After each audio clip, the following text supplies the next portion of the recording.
Hello, everyone, and welcome to episode 30 of the Glimmer Gang podcast. Unfortunately, we are without our usual other three co hosts today, but I still have two amazing members of the Lorcana community joining me for this episode. First is Brandon, or B Squared 24, who we all know and love. He is a honorary member of the Glimmer Gang. It's nice to have you back, sir.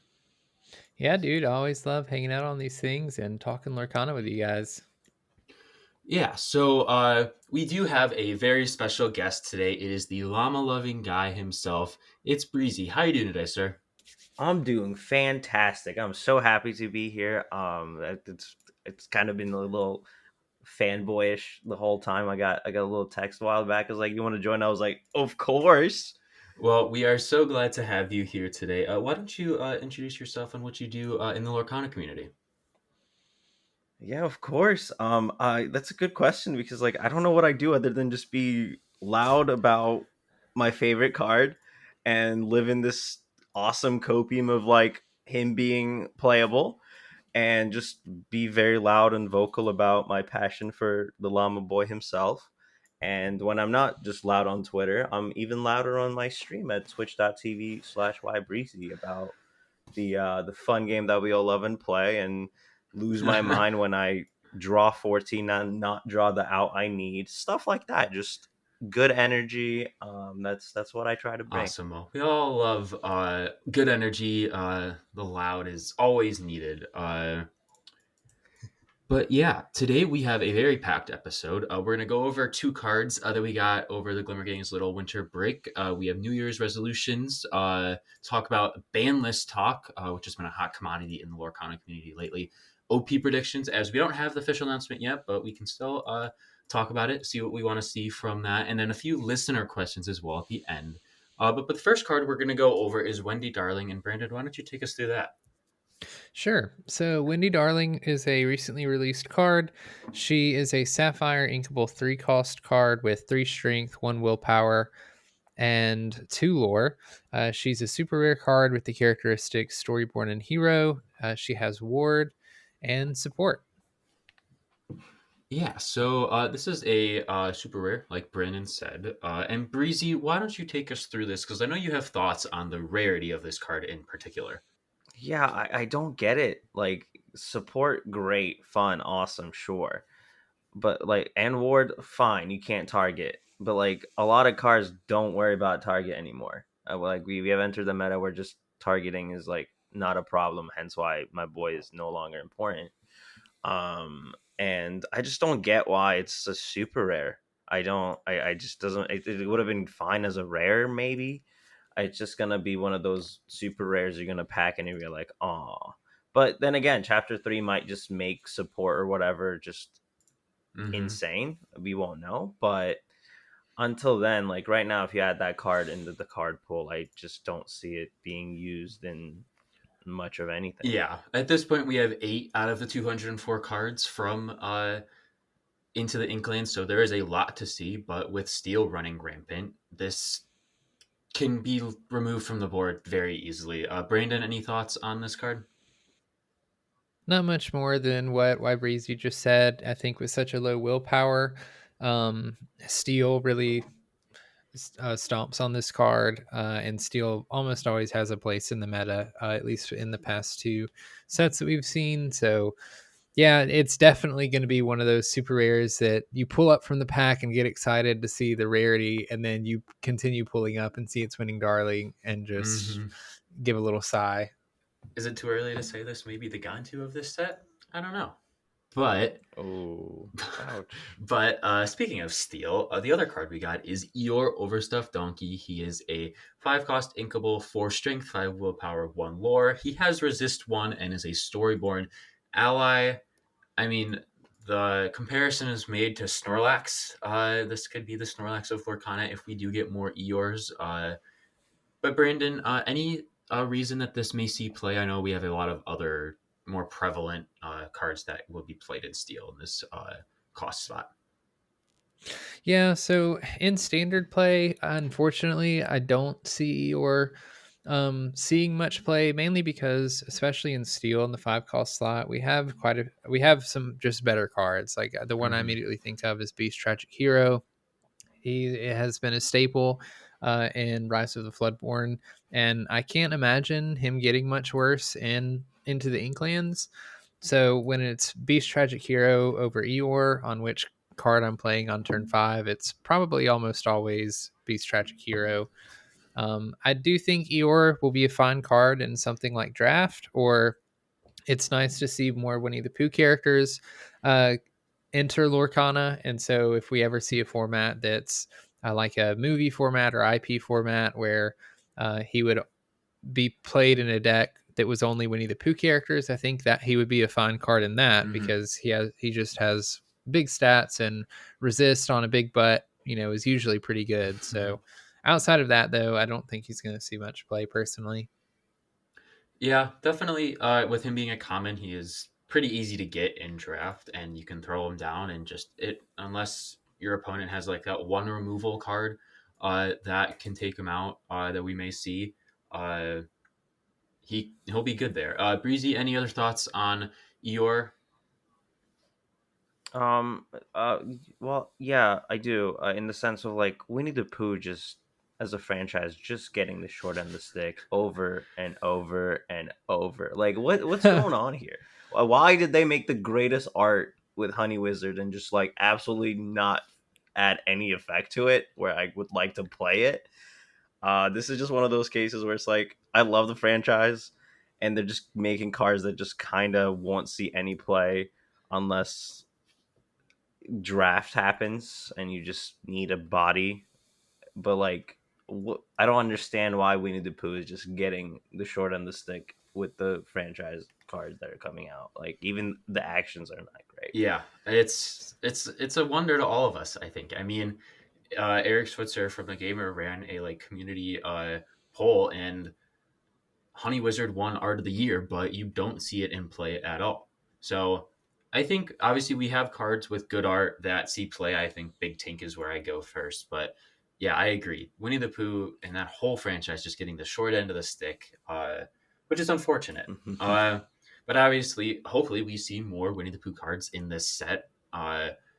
Like I said just a little bit ago, we only have 8 of 204. So there are going to be more cards. Hopefully, more from Winnie the Pooh. I would love to see that. Brandon, Yes. I know you would love to see that, being you are a big Winnie the Pooh fan Heck yourself. yeah. But yeah, those are the 2 cards we got in the past few weeks. But it is the new year. It is 2024. Lorcana's first full year being out. Uh, we have a lot of stuff coming this year. Obviously, like we're going to talk about a little later, we have OP that is going to be coming, and just we're going to get the first year with all sets. I think we're going to get 4 sets this year. But first, I want to talk about New Year's resolutions. Breezy, I know you are making a return in the new year. You have new overlays, all new stuff. What are your New Year's resolutions for Lorcana in particular?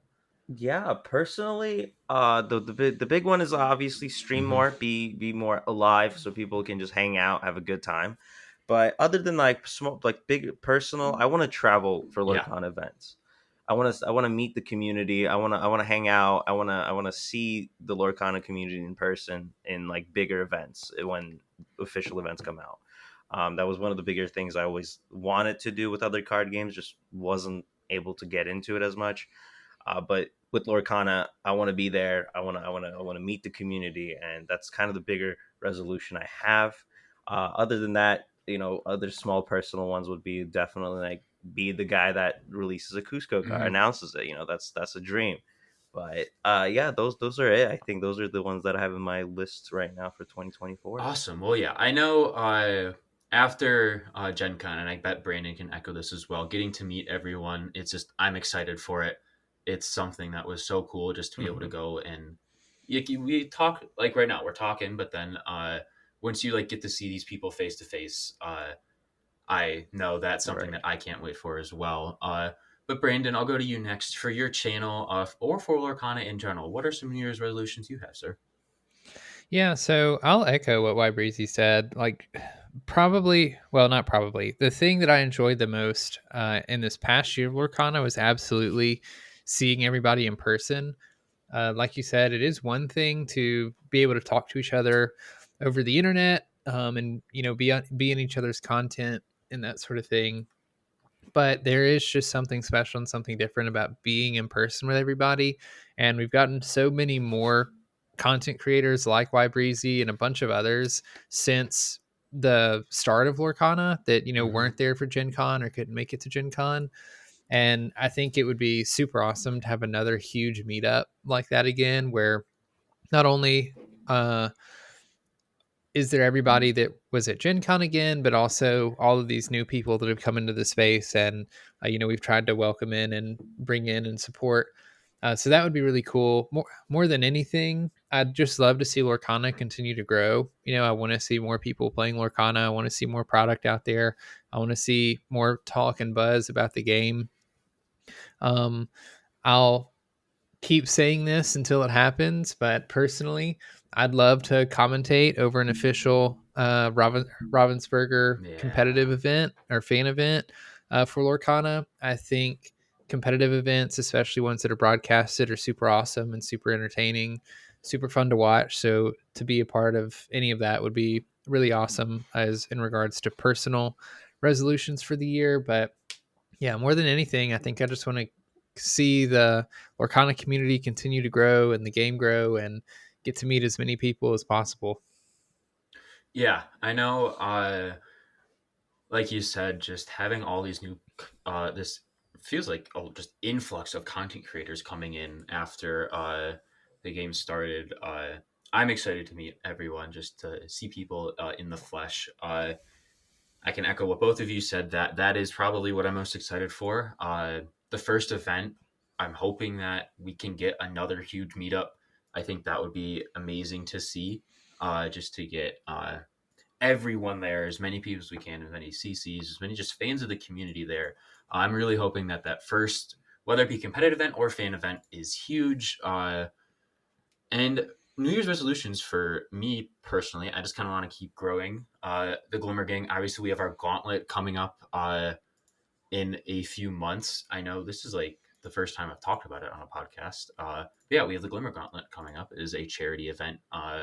Just 15 content creators battling it out to see who is the best. They will get a different. Each of them will get a different ink combo, and then there's a donation link, and then all that money that went to that charity. They have all selected a charity to represent, and the money that was raised will go to their charity of choice. So I am very excited for that. But there's the GG in general is just keep producing podcasts, keep having amazing guests like you guys on, uh, and continue to grow the Lorcana community. I think we are in such a good spot right now. As much as people want to say we aren't, I believe we are. I think there is huge opportunities for growth this year, uh, and I'm here for it. I'm here to just be able to keep this game as amazing as it is and keep the community growing. But are there any other topics or resolutions you guys want to touch on before we move on to the next topic? Yes, actually, real quick. If there is ever like a actual CC Mm-hmm. meeting or anything like that in big events, I might or might not have like a stack about like 30 to 40 copies of Cusco that I'll be handing out. Just to spread the word. But yeah, so if that ever happens, I will be giving my llama boy love to everybody. That is something that I've been picking up because it's $1 right now. So I was like, why not? So that's kind of been a little stack I've been building everywhere I go, and that's going to be fun.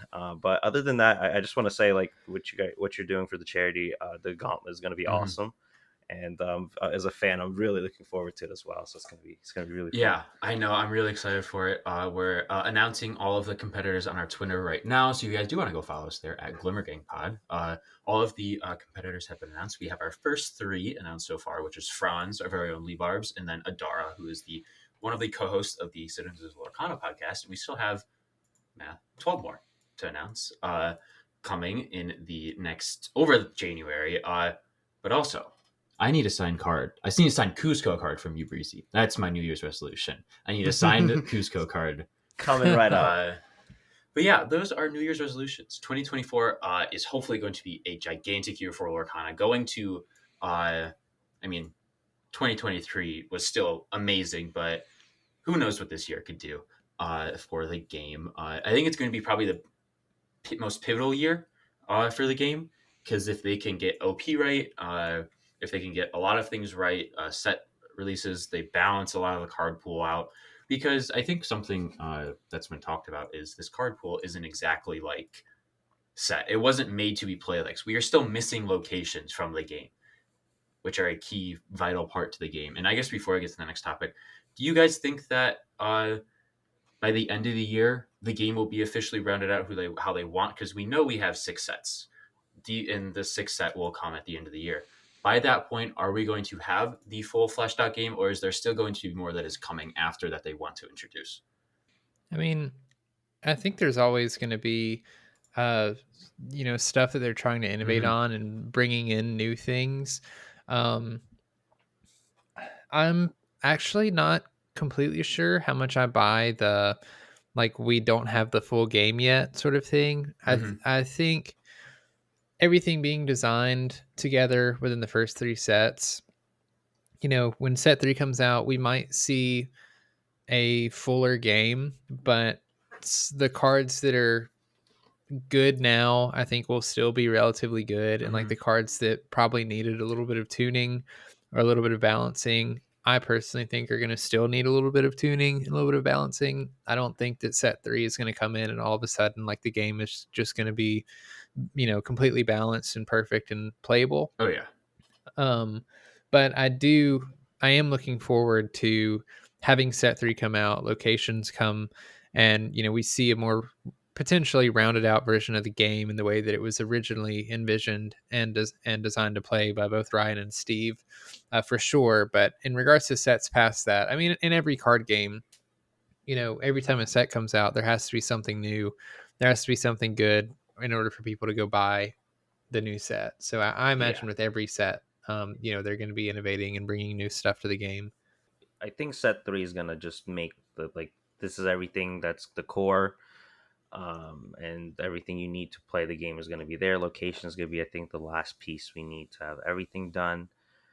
But I mean, with that, the balancing is always going to be an issue. I feel like in most card games, you can never make people completely happy about metas. Unfortunately, it happens in it happens in my background of Yu-Gi-Oh. It happens in I would assume Magic the Gathering, where just meta always changes, but someone's not happy. Mm-hmm. But with the future sets, I think we're just gonna every set or two set we're just gonna get like a new keyword most likely. That's kind of what I feel like they're gonna do. We got resist last time. We got the locations, but I expect another keyword in set 3, and then just I feel like they're gonna just start rolling those out a little bit to kind of add some diversity in what cards can do. Yeah, I know. Obviously, we have evasive. We have evasive, shift. No, not shift. Yeah, shift. I'm trying to remember these off the top of my head. You got Support, support. ward, evasive, all of these keywords. And yes, I could definitely agree that I could see more coming. But yeah, 2024, the year of unknown, but the year that could be absolutely amazing. Uh, but something that has been a bit of a controversial topic in the Lorcana community recently was the ban list talk. I have seen many different opinions. I've seen people say the ban list does not need to be a thing this early. I've seen that people say it needs to be a thing. Personally, I'm in the middle. I think there needs to be a restrictions list. Maybe not soon, but maybe if like a card does get too OP, that we could see that come out. Breezy, I'll go to you first. Any thoughts on the ban list talk? Are you taking this as like a huge thing or just a grain of salt? Yeah, yeah. I'm the loud ban cards guy, because like my background is Yu-Gi-Oh, so like banning cards that are problematic is like what we always yell loud about. And I think unfortunately the first 2 sets, or there's already cards that are will be a problem for the rest of time if nothing's been done to it, or they just completely power creep it out. But like I rather play the older cards rather than get power crept into it. So I rather have some cards just banned out and like maybe come back down the road if we get to a point where it's playable. But I think that some cards, unfortunately, a little bit too strong for if the game wants to continue forever. I feel like it's just too strong and they'll play out forever if they either get completely power crept out of the game, or they just ban it for until it can be back. Yeah, I know. Like, I think be prepared. Obviously, is the big card that comes up. Uh, Personally, I could see it being restricted down to 2. I think that changes the game a lot. Not having access to 4, but also we have so many cards that can just bring it back and keep recycling it. So yeah, I do agree that I think maybe down the line we're going to see some bans. But Brandon, what are your thoughts on this whole topic? So I think one of the things that I was falling into, like a trap that I was falling into when looking at the ban list thing, was this idea that if a card becomes banned, then it will never ever, it'll always be banned. Which that doesn't have to be the case. If a card is oppressive in a meta and it's creating a meta game that is not fun to play, or one where there is an obvious dominance of a certain color, I think it's perfectly fine to suggest, banning the card out of the game. And then in a couple sets down the line, maybe when things are a little bit more balanced or there are more answers for those cards, you can bring the cards back into the game, and let people play with those cards again. So I'm not upset with a ban list at all.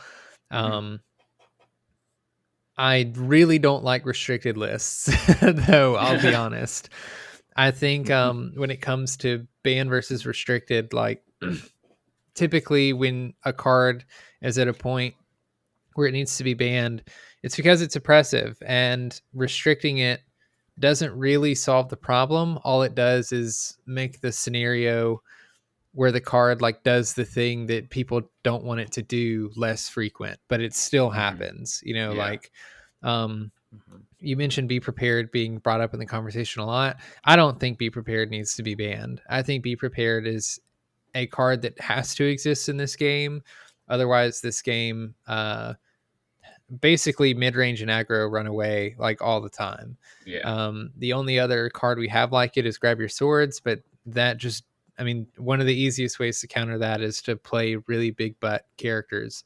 Um, and without a card like Be Prepared that doesn't care about the willpower and just straight up banishes, a lot of games would come down to who can spam the most cards with the largest butt on the board, and get to 20 lore on board and then quest out first.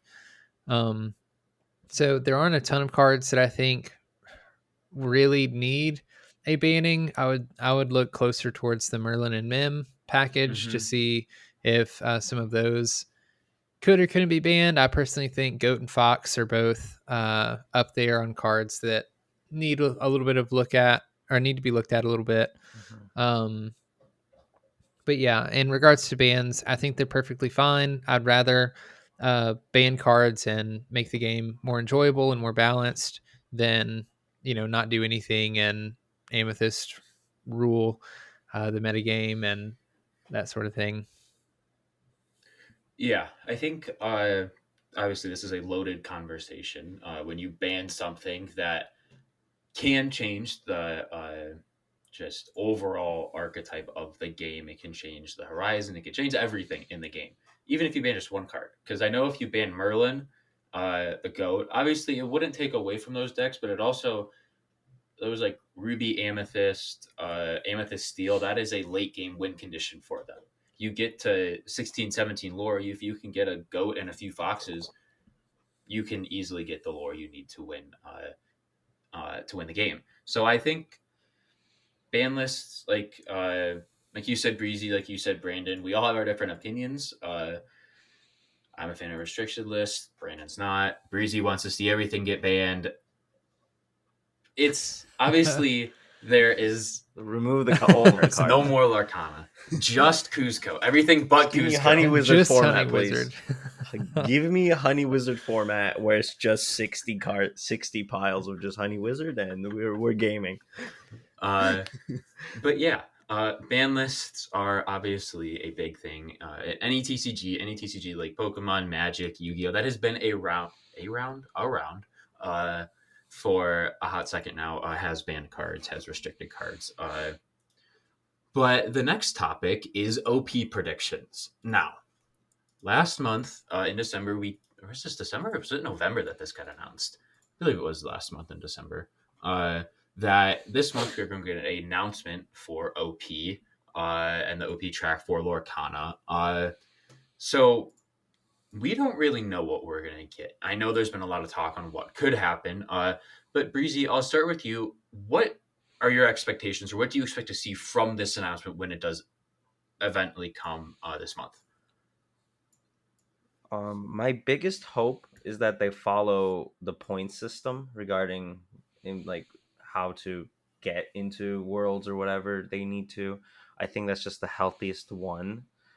I'm really looking forward to what pricing is gonna look like because it's for like professional people that are trying to be professional or kind of players. It's very important what the pricings are, and some card games unfortunately don't do like cash pricing or anything like that, which really is unfortunate. And I'm hoping Lorcana doesn't follow that route. They follow more of cash prizes or like more opportunities for people to actually like make earnings out of, and that way the game will elevate in the sense of skill as well, because people are more interested in what they want to do. I mean, it's already going to be high level anyway, but like I think that'll attract a little bit more, and just overall would create a better competitive environment where people are not just winning switches in an old Yu-Gi-Oh game. Yeah, I know. I agree with the point system.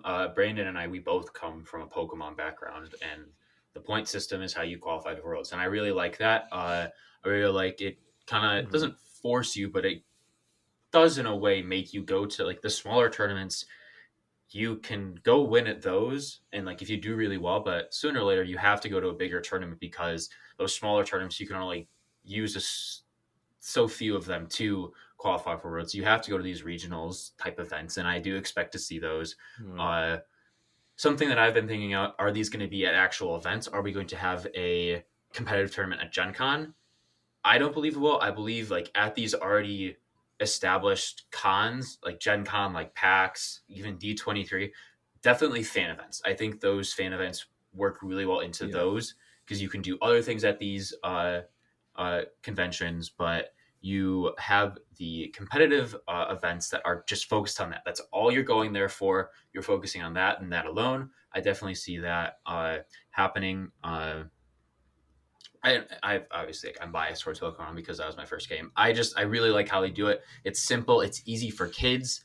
Obviously, you can Hmm. have. I don't know. Does Yu-Gi-Oh have like an age system, or is it just everyone versus everyone? Just everyone versus Okay. everyone. Yeah, there's no like the Pokemon has it Mm-hmm. right where it's like seniors, Yeah, like Matt, yeah. all that Pokemon is like stuff. Masters, Seniors, and Juniors. I really hope we see something like that because obviously there are Hmm. kids playing this game, and I think that would help a lot. But Brandon, I'll go to you next. What are your hopes for OP and just anything that you have on the topic? Similar to you guys, I would love to see a point system. I think it's much more accessible than anything else. Like you said, coming from Pokemon, I love that you can go to multiple events locally, or try to go to larger events, and get enough points to go to Worlds. It's just like not everybody can be a top player, and sometimes you go into a tournament and you don't do as well as you'd like to, and you have just more opportunities to grind your way into Worlds. And I Mm-hmm. like that. It fits a lot of people's real situations, I think, and like how much time they can dedicate to the game.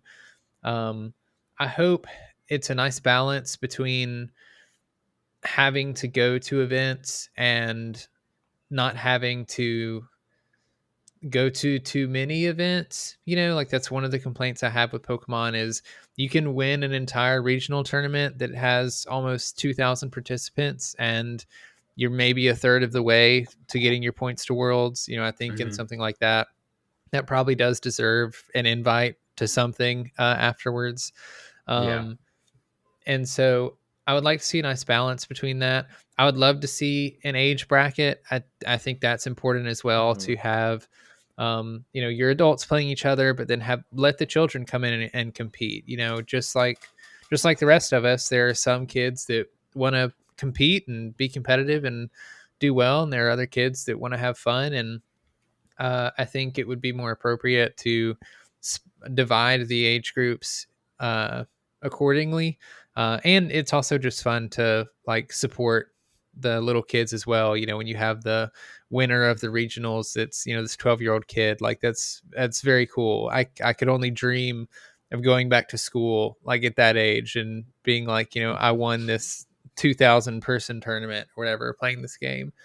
But I'd love to see that. Personally, I'd also like to see um, the events be held entirely on their own, not attached to other conventions. Mhm. That's not what I expect to happen. I actually do expect them to be tied to like Gen Con and PAX and things like Mm-hmm. that. Um, Ravensburger has a, uh, I can't think of the word now. They've pretty Relationship. consistently, no, they've pretty consistently underestimated like how popular the game could be, or like the potential of the game, I guess. And I think if Ravensburger did an entire weekend event similar to like a Pokemon regional or any other game, you know, large tournament where people go specifically to play that game, it's not attached to another convention or anything. I think you could easily see really high attendance for Lorcana Mm-hmm. stuff once official things come out, especially if there's decent pricing and if there's a road to a much larger tournament, whether that's like a nationals, internationals, or worlds. I think so many people are ready to play this game at a competitive level.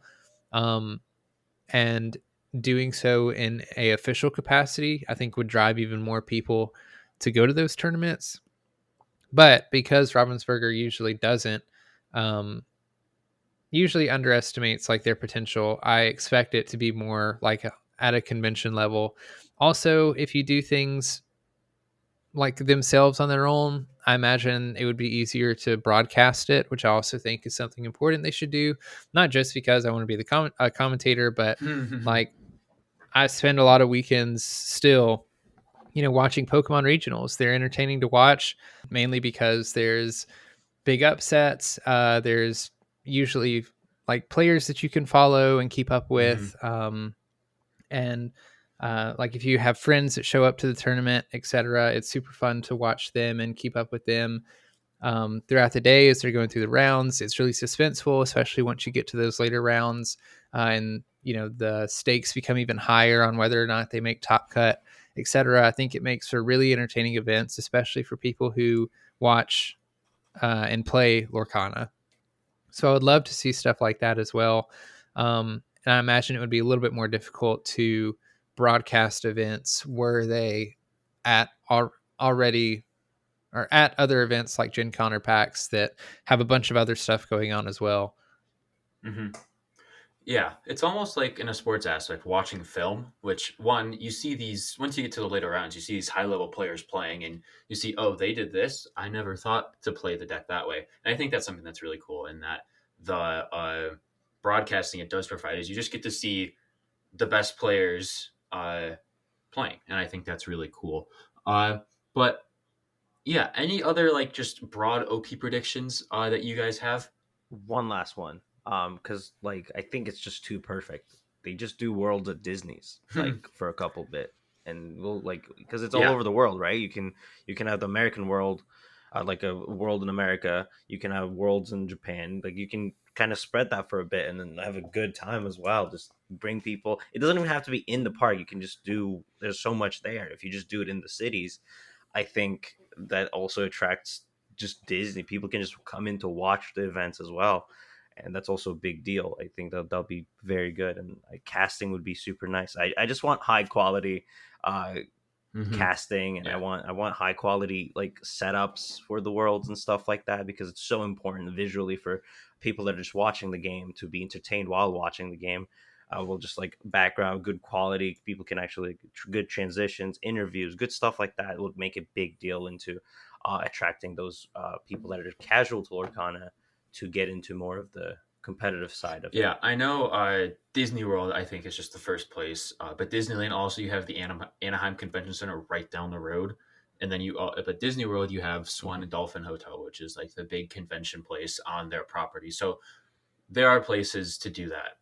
And I think that that is a Right. great opportunity because one, you can partner with Disney World to do something. Like I don't know if they'll give Yeah. away like tickets or anything, but like say you enter the tournament, maybe you get a little discount to your Disney admission. I doubt they would do that, but there's opportunities there. I know, I Mhm. would love to see maybe like the prize for worlds if it's at a park. Say you win and you get to bring like two or three guests and you get like a all expenses paid for Disney trip for the next few days after worlds, something like that. I think that would be really cool to see happen. But speaking of places you want to see, I asked you guys top three tournaments you want to see at a tournament. Brandon, or top three places you want a tournament to be. Brandon, do you have those outside of Disney World, maybe like or more of a regional level throughout the country or even world? Where do you want to see these tournaments played at? Yeah, so something that I see a lot in the community is everybody on the West Coast is just begging for more events and ability to play Mm-hmm. Lorcana.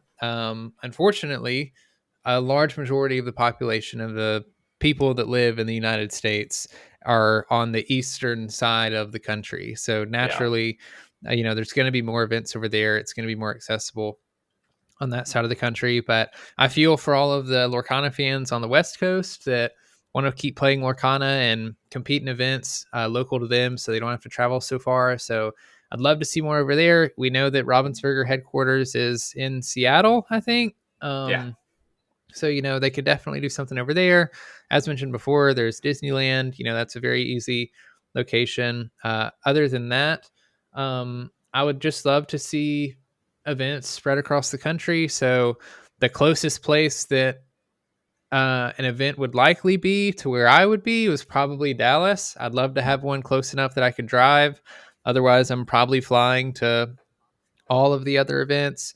But I think that would be a good location for those of us in the southern central part of the United States. Florida, I think, would also be a great one. And then I know that the Midwest is very big in TCGs, and that's a very accessible place for people to get to. I think that's why so many people were able to show up to Gen Con last year. So if I had to pick three, I'd probably say West Coast. Um, Probably Florida, I think would be a good pick if I had to pick one for the South. And then anywhere in the Midwest, I think would be good for the people up there. yeah. Speaking of people up there, that's me. I obviously am in Chicago at home, but also an Indy for school. So I'm right down the street from Gen Con. So yeah, like being able to drive to Gen Con was really nice this past summer. But for me, I would love to see one in Chicago. I know there really hasn't been much that I've seen. I know like Magic does stuff here, but Pokemon, I can't remember the last time they had a big regional here. And I mean, it's Chicago. You can't go wrong with the city. We have stuff outside, a little outside the city in the suburbs that we can do events at, and we also have access inside the city to do stuff as well. Another place I would love to see one is Madison, Wisconsin. I went there for a Pokemon regional. It's amazing. The convention center that they have there is awesome. It's not too big of a city, but it still has a good size that you can have a lot of people out there. But then, like you said, Brandon, West Coast, Seattle, I think would be awesome just to be able to be close to Lorcana HQ or Ravensburger, I guess, just to be able to maybe like give tours and stuff like that. But then I guess if I were to pick one down south, I would also go like Orlando, Florida area, even Miami. I know we have Miami TCG Con. If Lorcana ever does go down there, I think that would be awesome as well. Breezy, what about you? Where are you hoping to see these tournaments pop up? Selfishly, Orlando would be the most optimal for me, but I don't think that would be a top three spot just because, like, there's some other ones I would Mm-hmm. love to see and kind of personally visit as well. That would be nice. I think Seattle is definitely like a perfect opportunity for the West Coast to get their tournaments, get that, official events in. I think that's definitely top three. And then I kind of want to spread the love around a little bit worldwide, and I think London would desperately be a nice spot for that regional or worlds or whatever. That'd be a fantastic spot for people to kind of go in around Europe, because I think Europe needs to be a good spot for Mm-hmm. Lorcana as well. And then for other places, I think it'd be super cool to get like I Chicago would be really nice. I think that's a good spot. It's like middle, people can come in from around won't be too terrible for everywhere. I think those three would be really nice. Or Toronto. I think Ooh, yeah. Toronto would be also a very fascinating spot to do a regional. It's a big city, and it'll be Canada, so it can do different things, and it'll be nice for North America to kind of spread that around. In Toronto, Seattle, and then I would like to see London because I would love another excuse to go. But I think that would be nice. Yeah, I think obviously we have a bunch of players out in Europe and just a lot of content creators out there. I know the German Lorcana community is amazing. I am slightly selfish of Hmm. how amazing that group is. I know they do a lot of great things out there. But yeah, Europe, I definitely would see a lot of tournaments out there for those folks because I know they don't want to be traveling to and from the US. That's just silly and dumb if they didn't have anything out there, but I know they will. I know they will. Pokemon, any other TCG has tournaments across the globe. Uh, so yeah, I will agree. Europe is great. I would love to. I probably, unless I came into a large sum of money being a broke college student, uh, I definitely could see Worlds being out there. I'd love to travel there for Worlds and stuff like that. But any tournament, any chance to go out to Europe. I've never been outside the continental U.S. surprisingly. So if I get a chance to go to do that and go to Europe, that would be awesome. But yeah, OP predictions, places we want to see. I definitely am excited for that. But the last part of the episode is our listener questions, and we do have some that are OP related. The first one is from Jared, or Citizens of Lorcana, uh, podcast of the year winner. Maybe add congrats to him on that. Also, card reveal of the year, I believe, in Eric's awards.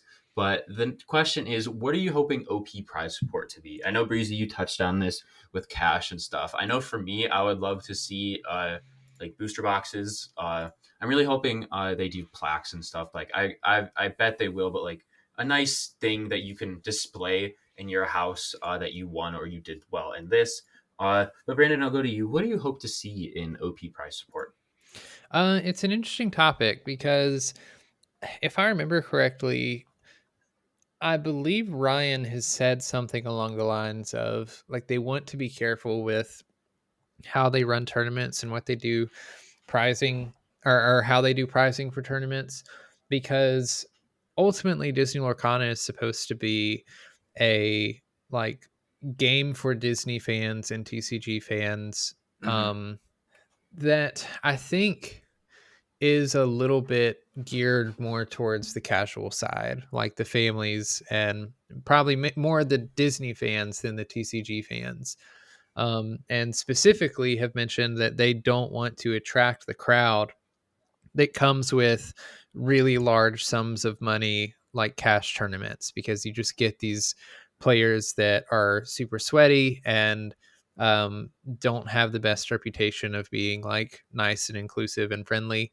And I think when it comes to hosting a Lorcana event, they would want it to be more like I feel like family friendly is not the right word to describe what I'm trying to describe, but they want it to be more like a fun gathering than Mm-hmm. like a sweaty weekend. Um, with that being said, I think the competitive environment for a trading card game is really important. And in order to have a healthy competitive environment, you have to give players reasons to be competitive. Um, and so without something of decent value to attract, to get people to fly across the country to compete in, you're just not going to have a lot of people competing. And so I would like to see cash tournaments. They don't have to be really big, but I would like to see, um, especially with some of the larger official events, if those exist.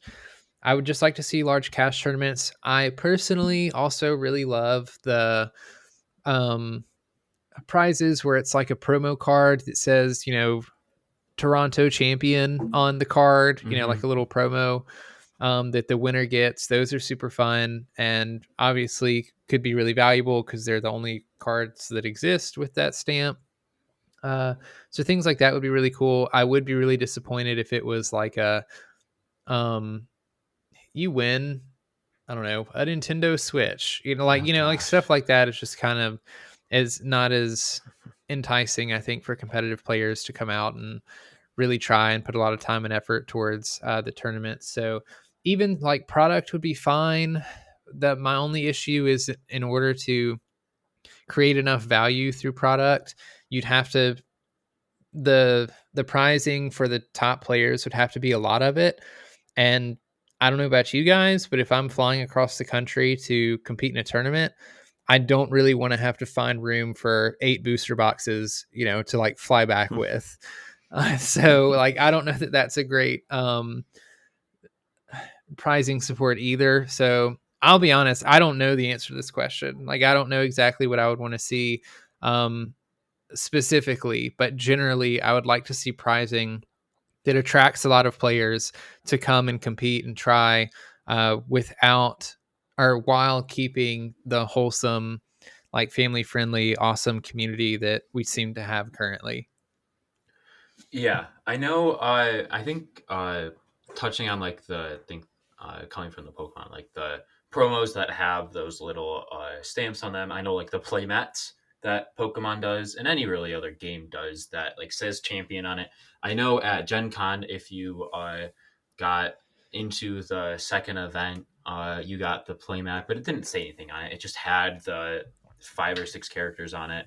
I mean, if you see that mat, you topped at Gen Con, but I would like to see like stamped stuff that signifies that you did well at this event. The League Cups do it in Pokemon and all that stuff. Being able to have those mats, I think, is something that like people collect play mats, and if you're able to have one of those, it's kind of just like you slap it down at a tournament, and maybe it's a little cocky or something like that, but it's also just a way to show that you've accomplished something. Breezy, I'll go to you next. What do you think about OP Press Sport? What do you want to see with that? Definitely. Yeah, this is a topic that I've discussed quite often with people because, like, unfortunately, I come from the place where a Switch is a Mm-hmm. prize, and like, I think that's absolutely horrible. It's not worth going, like you guys said, just traveling across and just get a Switch and an old Yu-Gi-Oh game that no one plays. It's just not worth it for the high-end like Yeah. comp players. And I think cash is just the only way. And like, unfortunately, it's gonna bring the people that are a little too sweaty, but that has to be the best way to kind of maintain that attendance rate up and like have high end people coming in and just trying to win it all. And I think that's just the best way to do it. And I'm a huge fan of trinkets for pricing, like the playmats definitely would be nice, especially if they can like kind of up the quality with uh like some of like, I don't know, I know that nowadays there's like foil play mats that come out, like stuff like that are like super cool and unique, would be really nice. I think we discussed before like a real lore counter that says like world champion or whatever, you can just have it in your house with, because like the cardboard ones are a little cheap, so I would like to see like cool ones if you win something, or even to get top 8. I think those would just be cool, unique pricing that is just like, if you're a fan of the game, you would love, and if you do well, you get those Mm-hmm. things. But the big thing has to be cash, and like a promo card obviously would be nice, but I think the big goal has to be just like cash where people can come in and make their $2,000 trip kind of worth it. Yeah, definitely a lot to talk about there. Definitely a lot of opinions. I know like a lot of people come from different games with different prizes. I don't want to see the Switch. I know that would just be terrible. That would just. I have a Switch. I don't need another.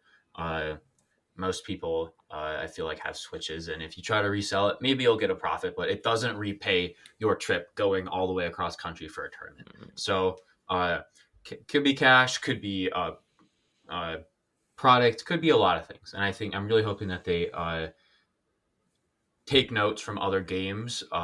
Some games do it really well, some games don't do it as well. And hoping that we are able to get that prize support that draws a bunch of people out.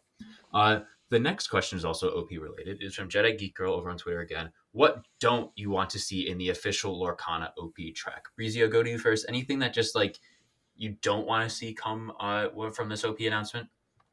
Um, I hope we don't see anything but a point system. I think anything other than that would cause a little problems. I think that's my biggest like fear is that they kind of ruin the track to worlds. I don't know exactly how they might, but like they, I just worry that if they don't do a point system, it's just not going to work. I think point system is just the healthiest. And if they don't do that, it might be a little bit disappointing for some people. Yeah, I definitely I would agree with you there. If they don't do points, I won't be. I'm not gonna like disband the game and anything and like all that stuff. Like I'm not gonna just leave, but Right. it would. I feel like that takes a lot. If you like do stuff where you just have to top a tournament, yeah, it's that's so hard to do because you can get like top Hmm. 32 and maybe like get like top 10 in a tournament or win a tournament. But if you're able to consistently like top 32 and stuff and over a course of the year, that could very well get your invite. I know like you'll have to like get a higher place in like top 10, top 4 a win, but like you said, it's just the healthiest way. It's the easiest way. It makes the most sense, I think, in a lot of people's heads. Uh, I can't really think of anything I don't want to see. I guess I just agree with you there that I don't want to see anything but a point system. But Brandon, do you have anything you don't want to see from the OP track? I think YBreezy hit it on, hit the nail on the head there. There's not much that I can think of right now that would make me throw my hands in the air and start yelling on Twitter about how bad the OP system is.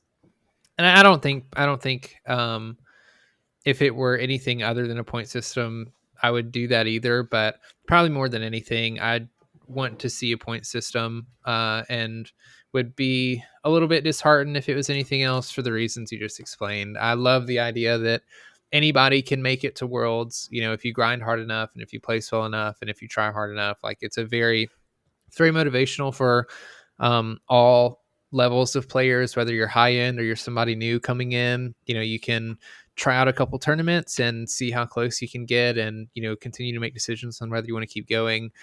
And with any large tournament, just as much as skill is involved, there's usually a little bit of luck involved as Mm-hmm. well when it comes to topping tournaments, with your matchups, your draws, that kind of thing, which just makes those like invite only, or when you only top tournament structures, just feel much worse because everybody's going to have tournaments where they just didn't pick the right deck, or their draws were just really bad, or they ended up going into a really bad matchup, or even like their opponent win percentage was really bad and so they didn't bubble in.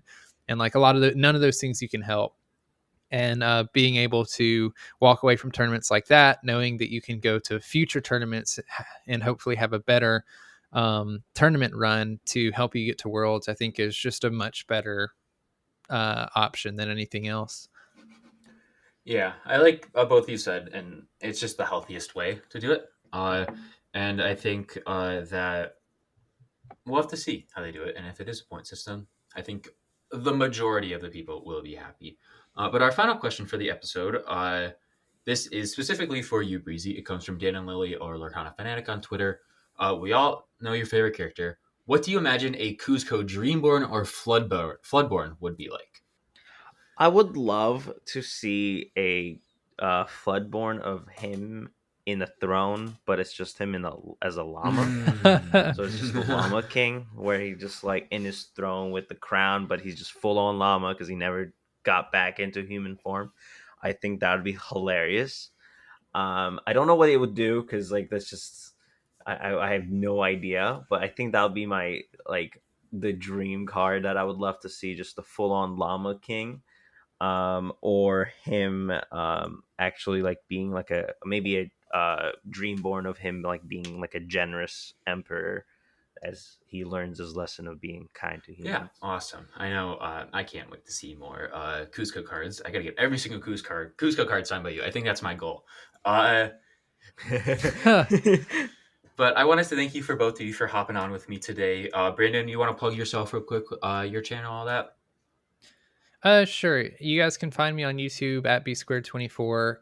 You can also find me on Twitter and Instagram at b squared 24yt. And yeah.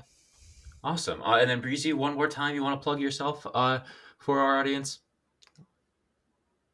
Of course, you can find me at Twitter shouting loud about Cusco at YBreezyS, and you can see me shout very loud about Cusco live on twitch.tv/YBreezy. Awesome. Well, that was episode 30. Everyone, we want to say thank you for listening. This was a longer episode, but a great episode. We got a lot covered, and hopefully soon we get our OP announcement to cover as well. But we want to say thank you to everyone for listening, and Glimmer On.